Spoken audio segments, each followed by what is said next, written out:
अब हम एक और ऐसी जगह पे जा रहे हैं जो आपने शायद पहले ना देखी हो।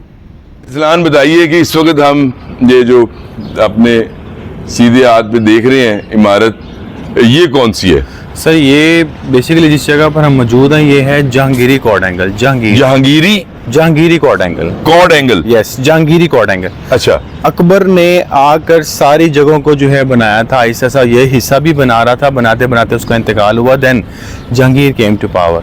जहांगीर ने आकर इस हिस्से को 1617 में कंप्लीट किया था और ये सारे उसके मेहमान खाने थे। मेहमान खाने यानी उनको ये स्पेशल गेस्ट होते हैं या आम शाही मेहमान जो होते थे? शाही मेहमान यहाँ बैठे, शाही मेहमान खाना है सारा। और ये सारा जो ऊपर ये जो लगा हुआ है ये सारा राजस्थान का पत्थर है। अच्छा जी। जो फ्रंट साइड है और अंदर सारा जो है ये सारा रिस्टोर्ड है और ये वॉल सिटी ने ही सारा रिस्टोर करवाया था। लेकिन इससे पहले जो इसकी जो हालत थी वो बहुत बुरी हालत थी। मुझे याद है, मैं भी अब ये देखता रहा हूँ आगे। अब यहाँ पर आते जब भी मेहमान कोई बाहर से भी आते हैं, गेस्ट आते हैं बाहर से, वो आकर बड़ा देखते हैं कि पूरा प्रिजर्व हुआ अंदर से। ये जो हुक लगे हैं वो क्या है? वो लोहे के जो गोल क्लिप्स, यहाँ पहले कोई शेड थे या क्या था? सर ये जो हुक लगे हुए हैं ना यहाँ पर जो है नजर आ रहे हैं? यस, हाँ जी ये हुक नजर आ रहे हैं जी। ये सर कर्टन्स वगैरह जो है इसके ऊपर होता है। अच्छा, ये पर्दे टांगने के लिए हो गए, वो चीखे टाइप होगी, वो बनाने के रखने के लिए लगाए गए थे। क्योंकि देखिए मुगल पीरियड में ये एक मेहमान खाने थे, सिखों के ज़माने में ये इस्तेमाल ही नहीं हुए, अंग्रेज़ों के ज़माने में इसे किसी और तरीके से इस्तेमाल किया गया था। तो लिहाजा ये हिस्सा जो है तीन जो है dynasty like Mughal, Sikh and जब इंग्लिश आए तो उन्होंने आके किले को अपने तरह से इस्तेमाल किया। जैसे मुग़लों ने आके रेजिडेंशल इस्तेमाल किया, अपनी मतलब कि रिहाइश रखी यहाँ पर।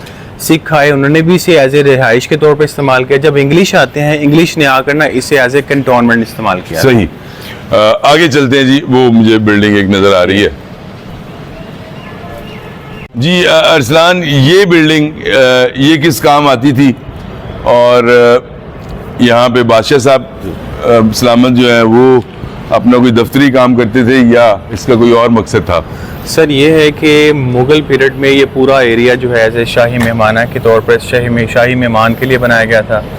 दरमियान में जो है स्लीपिंग चैम्बर था जहांगीर का। ये दिखाइए जी, ये स्लीपिंग चैम्बर था यानी यहाँ पे आराम यानी ख्वाबगाह जहांगीर की ख्वाबगाह थी और ये इसका डाइनिंग रूम था। अच्छा, ये डाइनिंग रूम था। हाँ, यहाँ पे वो तमाम फरमाते थे। हाँ यहाँ पर जी। और ये दरमियान में जो है एंटरटेनमेंट प्लेस थी, वो जो फाउंटेन लगे हुए हैं। अच्छा, ये सारी इसकी एंटरटेनमेंट प्लेस थी और यहाँ पर फाउंटेन सारे हाइड्रोलिक सिस्टम के जरिए चला करते थे क्योंकि किला बड़ी ऊंचाई में बनाया गया और पानी बहुत नीचे होता था। अच्छा, तो हाइड्रोलिक सिस्टम होता था। अच्छा, उस वक्त ये पानी को लिफ्ट करने का यानी सिस्टम? मैं आपको बताता हूँ सर, पानी जो है लिफ्ट करने का कोई वो नहीं था क्योंकि किले बनते थे बहुत ऊंचाई में बनाए जाते थे। जी बिल्कुल, ठीक है, दरिया नीचे होते थे। तो ये क्या करते थे, ये अपनी छतों के ऊपर ना बड़े बड़े तालाब बना लेते थे। ठीक है जी। उसको कनेक्ट करते थे बड़े से पाइप के साथ अंदर से हिडन चैनल्स के जरिए।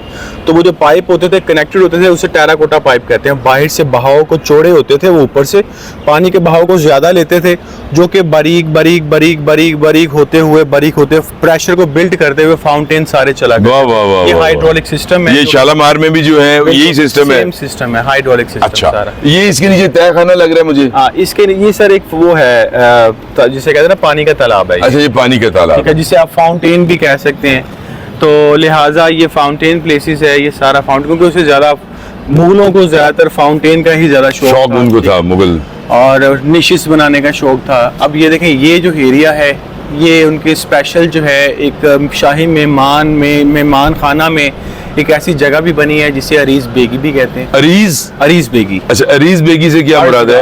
अर्ज़गाह। अच्छा, अर्ज कौन करता था जी? सर ये बादशाह के साथ जो उनके जो मिनिस्टर होते थे, ठीक है, वो यहाँ पर मौजूद होते थे और वो सारी अर्जियाँ अपने पास यहाँ पर जो है वो जमा करते थे, सबमिट होती थी उनकी यहाँ पर, जो बादशाह सलामत से मिलने के लिए होती थी या बादशाह सलामत से किसी भी बारे में जो है वो बहस करने के लिए होती थी, वो ये वाली प्लेस। अच्छा, ये यहाँ से एप्लीकेशन रिसीव होती थी और आगे मूव होती मूव होती थी, ऐसे ही कह सकते हैं ना। हाँ जी, मतलब कि जो भी अर्ज़गाह मतलब अर्ज़गाह जी, अर्ज़ यहाँ से होती थी। वो ये थी।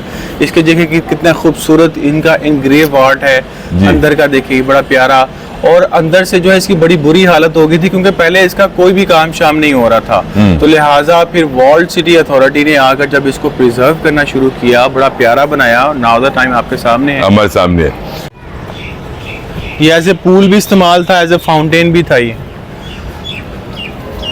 बैठने के लिए देखे ना वो ये प्लेस, बैठने के लिए उन्होंने बनाए हुए हैं। और ये पानी जो आपने सिस्टम हाँ, बताया फाउंटेन। उससे फुहारा था, फाउंटेन। और ये स्विमिंग पूल यानी या तालाब भी इसे कह सकते हाँ, हैं। तालाब भी कह सकते यानी हैं। इधर से आप वो निकले हाँ ये बादशाह सलामत, और ये आगे उनके एंटरटेनिंग। जी और उस वक्त यानी शहर की तो पोजीशन और थी। हाँ। ये दिखाइए जी जरा, यहाँ से ऊपर से हम शहर देखते हैं। ये सारा पहले ये कवर्ड एरिया पूरा कवर्ड था दरिया से, पूरा दरिया हुआ करता था।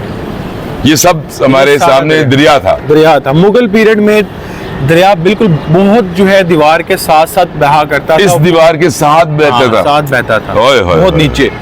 और बाद में जब सिख पीरियड आया, सिख पीरियड में क्या होता है कि डायरेक्शन जो है रिवर की वो थोड़ी सी उस तरफ चली जाती है। दैट्स वाई जो है वो क्या करते हैं, वो यहाँ पर आके एक डिफेंस वॉल बनाते हैं। सारी डिफेंस वॉल है, वाह। डिफेंस वॉल है for the production of Lahore fort. और क्योंकि उनकी सिविल्स वॉर भी हुई हैं, तो हरि सिंह नलवा जो कि महाराजा रंजीत सिंह का ट्रूफ कमांडेंट था, उसने 1813 में ये डिफेंस वॉल बनवाई थी वाह। For the production. मतलब कि गर्म पानी फेंकने के लिए, गर्म ऑयल फेंकने के लिए वो देखें वो जगह भी बनी हुई है। और जो गन्स वगैरह थी उसको स्टक करने के लिए जो है ये पूरा जो है इंतज़ाम उन्होंने करवाया था, डिफेंस वॉल बनवाई थी। डिफेंस ये सारी सिख पीरियड की बनी हुई है। चलिए अरसलान भाई, अब चलते हैं आगे।